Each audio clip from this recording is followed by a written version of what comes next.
បាទសួស្តីបងប្អូនបាទថ្ងៃនេះខ្ញុំបាទមករកដើមថ្នាំផ្ទាល់ខ្លួនឯងបាទគឺដើមអំពិលទឹកបាទដើមអំពិលទឹកបារាំងយើងហូបផ្លែនោះនេះមួយប្រភេទដើមវាបាទ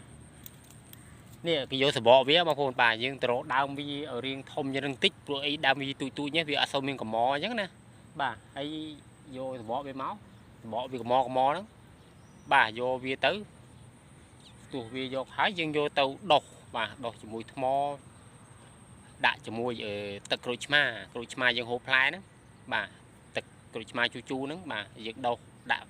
ទឹកក្រូចឆ្មាដុសយកមកដាក់លាបភ្នែកដើម្បីព្យាបាលពួកភ្នែកកន្ទុយថ្លែនភ្នែកស្វាំងហើយនឹងភ្នែកយើងមើលអត់ឃើញហ្នឹងបាទគឺប្រកែអានេះបាទលោកគ្រូខ្ញុំគាត់ប្រាប់មកថាគាត់ហ៊ានភ្នាល់ដាក់ជីវិតទៀតបើថាអត់ជានេះពាក់ព័ន្ធនឹងដើមអំពិលទឹកបារាំងយើងហូបផ្លែហ្នឹងហើយជាមួយនឹងក្រូចឆ្មាបាទយើងយកកម្អវាមកដុសជាមួយនឹងថ្មបាទដុសថ្មហើយយើងយកទឹកក្រូចឆ្មាហ្នឹងដាក់ទៅដុស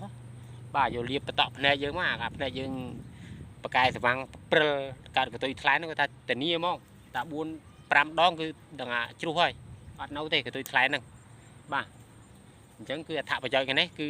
បាទនេះជាដើមថ្នាំតែខ្ញុំអត់បានយកអីមកស្ទុះទេចាំមើលពេលងាកបាទខ្ញុំនឹងប្រើដែរព្រោះអីភ្នែកខ្ញុំក៏រៀងស្វាំងដែរអញ្ចឹងណាបាទនេះវីដេអូចែកម្លែកមានតែប៉ុណ្្នឹងទេបងប្អូនបាទអរគុណច្រើន